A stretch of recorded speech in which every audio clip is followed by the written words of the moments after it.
कि ये कितने पत्ते पर एकड़ दे देता है जो है ना साल में। और आपके 20,000 पौधे भी हैं एक एकड़ में, 20,000 पौधे भी हैं आप एकड़ में, और आपने अच्छी केयर की है, तो फिर इससे 10 से 12 टन। डॉक्टर साहब ये तो 2500 रुपए में केजी है मार्केट में। लेकिन मैंने एग्रीकल्चर शो शुरू किया है, तो मेरी कोशिश होगी कि मैं आपको, जो नए लोग आना चाहते हैं, इस कारोबार में लगाना चाहते हैं, उनको मैं चाहूँगा कि आप गाइड करें। तो हम शुरू करेंगे मोरिंगा की कल्टीवेशन के उससे। तो मेरा पहला सवाल होगा कि मौसम के बारे में आप क्या कहेंगे कि इसे कब लगाया जाए? और इसको लगाना कब है? इसको जब आपका दिल करे लगा ले। ये बड़ी एक मजाहिया सी बात होगी आप बड़ी, लेकिन ये ऐसा पौधा है जो सर्दी के अलावा हर मौसम में हो जाता है।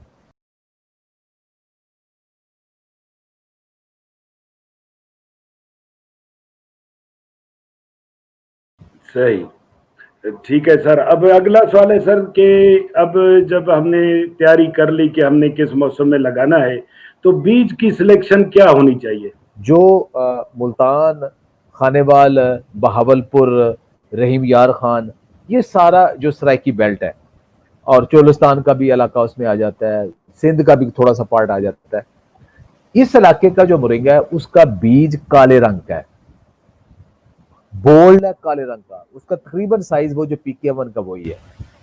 वो बड़ा हार्डी है और उसके बहुत बड़े बड़े दरख्त बनते हैं, बड़ा विग्रस है वो। प्रेफरेबली वो पौधा जो ज्यादा सर्वाइव करता है। ठीक सर, तो ये तो हुआ बीज के बारे में। अब सर जमीन की तैयारी के बारे में बताएं कि जमीन की तैयारी किस तरह की जाए, जमींदार क्या करे उसके लिए? देखिए जी, अगर तो आपने उसको फसल के तौर पे लगाना है, तो उसके लिए जैसे हम मकई के लिए जमीन तैयार करते हैं ना, बिल्कुल वैसे ही फसल जमीन तैयार करें, बिल्कुल मकई की तरह या आलू की तरह जैसे करते हैं, बिल्कुल वही उसी तरह पुराना जो रोटावेट करें, जमीन में 2 से 3 हल चलाएं, सुहागा चलाएं, और उसके बाद जैसे मकई के लिए आप 2.5 से 3 फुट के फासले के ऊपर खेलियां निकाल लेते हैं, तो इसी तरह वो खेलियां निकाले, उसके ऊपर 1-1 फुट के ऊपर के फासले के ऊपर जैसे मकई का चोपा लगाते हाथ से, वैसे ही मुरिंगा के सीड का चोपा लगा दे। अगला सवाल मेरा सर यही था कि खाद का क्या करेंगे? देखिए जी, पहले हम बात करते हैं खाद की। तो पहले तो ये 1 एकड़ में बिजाई के वक्त जब आप जमीन तैयार करते हैं ना, तो वहां आप DAP की 1 बोरी 1 एकड़ में बिजाई के वक्त डाल दें। उसके बाद आप पहले या दूसरे पानी के साथ बेहतर है कि एक पानी छोड़ दें, उसको अभी जर्मिनेट होने दें। जब ये जर्मिनेट कर जाए ना 10 कुछ दिन के बाद, जब आपको मोरिंगा नजर आना शुरू हो जाए, फिर उसमें स्प्लिट करके ना, इकट्ठी ना डालें, फिर कम से कम 3 हिस्से करके ना मोरिंगा इसमें यूरिया डालें। और पहले 1.5 महीने के अंदर अंदर अगर आप पोटाश भी साथ डाल देंगे ना, तो वो भी पौधे की डेवलपमेंट में, उसकी टॉलरेंस देने में ना 1 बोरी के एकड़ में काफी है, तो वो भी पौधे को बहुत अच्छा करेगी। सही। और दूसरा सर ये है सवाल था कि अब जब यहाँ तक हम पहुंचे कि जब ये कहाँ से इसकी फसल लेना शुरू करे जमींदार, मतलब कितनी बड़ा होने के बाद इसकी कटाई शुरू करे और कितने अरसे में ये बड़ा होता है? देखिए जी, अगर आपको इसको खाद पानी ठीक देते रहें और साथ जड़ी बूटी को साफ रखें, क्योंकि कोई भी सिलेक्टिव हर्बेसाइड आपके पास ऐसा नहीं है कि आप वो अप्लाई करें और उससे जड़ी बूटी साफ हो जाए और मुरिंगा कुछ ना हो, मुरिंगा इफेक्ट होगा। तो उसमें क्या है कि आपको मुसलसल उसमें आप समझे कि जब भी उसमें आपको नजर आए जड़ी बूटी, आपको वहां करना पड़ेगा। कई मुल्कों में तो मैं ऐसा देखा है कि वो ये करते हैं कि छोटे जो ट्रैक्टर है ना, अगर वो 5 फीट का ट्रैक्टर है ना, तो वो road to road distance 5 feet का रख लेते हैं। वो हर महीने उसके अंदर ट्रैक्टर फेर देते हैं, हल चला देते हैं, जड़ी बूटी साफ हो जाती है। ठीक है, तो बहुत सारी जगह तो ना वो ऐसा ही करते हैं कि 5-5 फीट के फासले पे के पौधे लगा देते हैं लाइनों में, और दरमियान में ट्रैक्टर चलता है। वो सबसे कास्ट इफेक्टिव है। मैंने भी यहाँ उसकी कोशिश की है कि कुछ इलाकों में ऐसे करके देखें। क्योंकि जब अब आप, लेकिन उसमें पौधे थोड़े मिलेंगे आपको, जाहिर है पौधे उसमें कम हो जाएंगे। आप 1 फुट से कम फासले पे आपने पौधा क्या लगाना है। अच्छा, अगर आप लगाते हैं ये 2.5 या 3-3 फुट के फासले के ऊपर, तो इसमें तो कोई ऐसी मशीन नहीं फिर सकती। हमारे यहाँ अभी ऐसे कोई वीडर अवेलेबल नहीं है मैनुअल के, छोटा सा वीडर, जैसे कुछ लोगों ने तो वैसे वो मोटरसाइकिल के पीछे भी लगाए हुए हैं, या कुछ इलाकों में देखा है एक गधे के साथ भी पीछे एक छोटी सी तरफाड़ी टाइप लगा लेते हैं, वो उसके अंदर चलाते रहते हैं, फिर तो ठीक है अगर आपने ऐसा कर लिया। वरना ये है कि आपको वो कसौले के साथ और इसे कसे जो स्पेड है, कही है, कसी है, उसके साथ आपको सफाई करना पड़ती है इसकी। तो वो लेबर काफी लगती है आपकी। वो वो लगाएंगे तो तब मोरिंगा की फसल चलेगी। अगर वो आप इसके अंदर जड़ी बूटी को साफ नहीं करेंगे साथ साथ, तो फिर सारा खाद पानी सब कुछ उसने ले लेना है और मोरिंगा की फसल बहुत ज्यादा इफेक्ट होती है।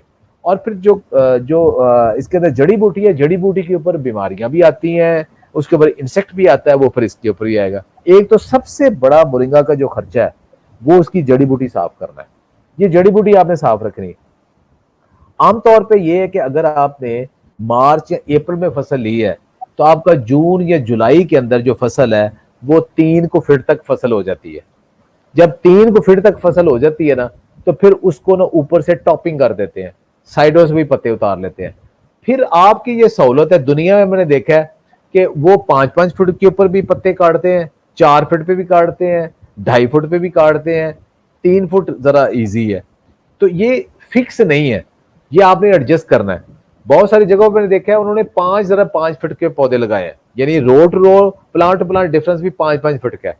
तो पौधे जब आपस में मिलना शुरू हो जाते हैं पत्ते ट्रॉपिकल इलाकों में, तो वो इसको खड़े खड़े काट लेते हैं। हाथ से भी वो आराम से इसकी टहनियां कट जाती हैं, और किसी आराम से दरांती वगैरह से भी कट जाती हैं, फिर इसको काटते रहे। लेकिन चूंकि हम ज्यादातर ये ऐसे ही कर रहे हैं कि ये जो 2.5-3 फुट की रोज के ऊपर लगा रहे हैं और 1-1 फुट के ऊपर लगा रहे हैं पौधा, तो उस 1-1 फुट से जब पौधा जब इतना होता है तो हम उसके ऊपर से ले लेते हैं और उसको 3 फुट से बढ़ने नहीं देते। तो फिर ये होता है कि जो बरसात वाला मौसम है ना, बरसात में आपको हर तकरीबन 20 को दिन के बाद आपको पत्ते इस काबिल हो जाते हैं कि आप उनको तोड़ लें। और सिर्फ पत्ते नहीं उतारने, पूरी टहनियां उतारनी है आपने। फिर उसको आप बताता हूँ कि उसकी प्रोसेसिंग कैसे करनी है। तो टहनियां उतारनी है, तो फिर वो दोबारा जब उग जाती है तो फिर उनको उतारते जाए।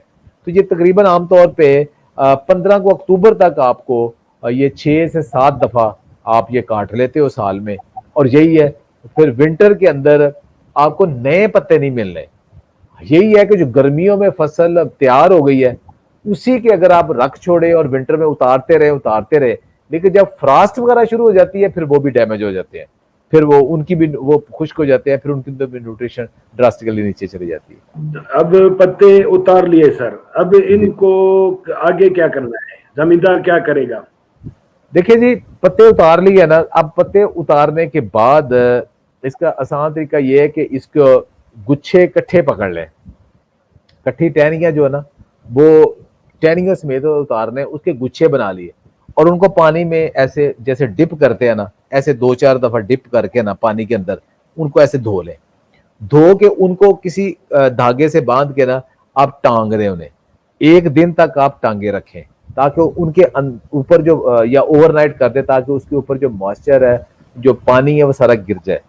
उसके बाद उन टहनियों को अकेला अकेला करके, अब आपके पास अगर ड्रायर है तो फिर ड्रायर के अंदर, अगर ड्रायर नहीं है तो फिर भी आपने छांव के अंदर पंखा चला के, या छत वाला पंखा, या पेडस्टल फैन, या एग्जॉस्ट फैन, या कुछ भी नहीं तो वैसे ही आपने शीटें बिछा के टेबल ले लें, उसके ऊपर ग्रीन नेट की शीट बना लें या लकड़ी की टेबल बना लें। लेकिन बेहतर है कि उसके अंदर कोई ऐसा मटेरियल ना हो जो कि टॉक्सिक हो। उसके ऊपर सिंगल सिंगल तह में पौधे रख दें और उन्हें सूखने दें। और उसमें कोशिश करें कि कंडीशन जो है ना वो कोई ऐसी हाइजेनिक ही रहे, कोई मक्खियाँ, मच्छर, रोडेंट्स ऐसे ना हो। और वो पत्ते अगर आपने बगैर ड्रायर के करने हैं तो वो कम से कम 4 से 5 दिन लगेंगे, कम से कम 4 से 5 दिन लगेंगे। अगर ड्रायर से करेंगे, अच्छा ड्रायर होगा तो वो 1 दिन में ड्राई कर देगा, तो वो पत्ते खुश्क हो जाएंगे। तो जो खुश्क पत्ते हैं उसकी निशानी ये है कि पत्ते पकड़ के अगर हाथ से आप ऐसे करें ना, तो वो कर्च कर्च करके ना पाउडर बन के गिरे। अगर वो सौगी है पत्ते, इसका मतलब उसके अंदर मॉइस्चर है। अगर पत्ते का रंग डार्क हो गया, जैसे कांटे थे, दरख्त खड़ा है आपके पास, उसी के पत्ते लेके आप देख ले 4-5 दिन के बाद, अगर उससे ज्यादा गहरा कलर हो गया, इसका मतलब उसके ऊपर फंगस आ गया, और उसको जाया कर दे। वो खाने के ना इंसानों के जानवरों के काबिल नहीं है। तो ये है कि वो कर्च कर्च करके टूटे, आवाज आए और वो पाउडर बन जाए, तो वो ठीक है। उसके बाद फिर आपकी मार्केटिंग है, आपने फर्दर क्या प्रोसेस करना है। आपने एज सच पत्ते सेल करने हैं, आपने उसकी चाय बनानी है, आपने उसके साशे बनाने हैं, आपने उसको पाउडर की फॉर्म में बनाना है, आपने पाउच बनाना है, आपने कंटेनर में रखना है, आपने उसकी पैकिंग किस तरह की करनी है, आपने टेबलेट्स बनानी है, कैप्सूल बनाने हैं, किसी और प्रोडक्ट के साथ मिक्स करने हैं। ये असल काम अब शुरू होना है। अब पाकिस्तान में अवेयरनेस अल्हम्दुलिल्लाह इस 12 साल की रिसर्च के बाद, अवेयरनेस के बाद, अब कोई पाकिस्तान का पढ़ा लिखा बंदा या कोई जिम्मेदार, मैं दावे से कह सकता हूं, कोई पढ़ा लिखा बंदा और दूसरा जिम्मेदार भी ऐसा नहीं है जिसने मोरिंगा का नाम ना सुना हो, जिसने ये ना सुना हो कि मोरिंगा जो है ना, इससे बहुत सारी बीमारियों का इलाज होता है, ये ना सुना हो। लेकिन उसको ये भी पता है, लेकिन उसके पास अवेलेबल नहीं है, उसके पास एक्सेस नहीं है, उसको मिलता कहीं नहीं है, और जो अवाम है उसको मिलता नहीं है। जो दरमियान वाला सेक्शन है ना, मार्केटिंग, प्रोसेसिंग और ये सारा डिलीवरी सिस्टम, ये बड़ा कमजोर है अभी, ये बहुत कमजोर है अभी। मैंने ये सवाल रखा भी आखिर में इसीलिए था कि ताकि दिलचस्पी कायम रहे जमींदार की कि ये कितने पत्ते पर एकड़ दे देता है जो है ना साल में। देखिए जी, अगर तो आपकी फसल अच्छी कंडीशन में है, आपने खाद पानी उसका अच्छा रखा है और फसल को आपने बड़ी अच्छी लुक आफ्टर की है, और उसमें से आप 7 के करीब कटिंग ले सके हैं, और आपके 20,000 पौधे भी हैं 1 एकड़ में, 20,000 पौधे भी हैं आप एकड़ में, और आपने अच्छी केयर की है, तो फिर इससे 10 से 12 टन फी एकड़ एक साल में आपको फ्रेश पत्ते मिलते हैं, 10 से 12 टन। और उसमें से जो आपने ड्राई पाउडर लेना है, ड्राई पत्ते लेने हैं, वो तकरीबन 1 से 1.5 टन है। नहीं, 1 से 1.5 टन आपको साल का मोरिंगा के एक खेत से पाउडर मिल सकता है, अगर अच्छी फसल है। अगर पौधे कम है, अगर फसल अच्छी नहीं है, तो जाहिर है इसको बेतदरीज कम करते जाए। आपने कहा 1 से 1.5 टन पत्ते मतलब पाउडर मिल सकता है। अगर 1 से 1.5 टन पाउडर मिलता है, ये तो बहुत बड़ी हैंडसम अमाउंट बन जाती है, क्योंकि एवरेज जो मैंने नोट किया है ये तो 1500 से 2500 के दरमियान इस मुल्क में बिक रहा है। हर कोई कंपनी 1500 में बेच रही है, कोई 2500 में। अगर इसको 1500 रुपए में भी लगाया जाए 1 टन की कीमत, ये तो जमींदार बहुत इससे कमा सकता है। तो और डॉक्टर साहब आपका बहुत थैंक यू, इस रमजान के महीने में आपने टाइम निकाला व्यूअर्स के लिए, खास तौर पे हमारे लिए, हमारे चैनल के लिए। ये हमने एक चैनल शुरू किया है जिसमें अवेयरनेस देना चाह रहे हैं जमींदारों को, तो आपने तकलीफ की, हम आपका बहुत शुक्रिया अदा करते हैं और आपसे इजाजत चाहते हैं। अल्लाह हाफिज। अल्लाह हाफिज।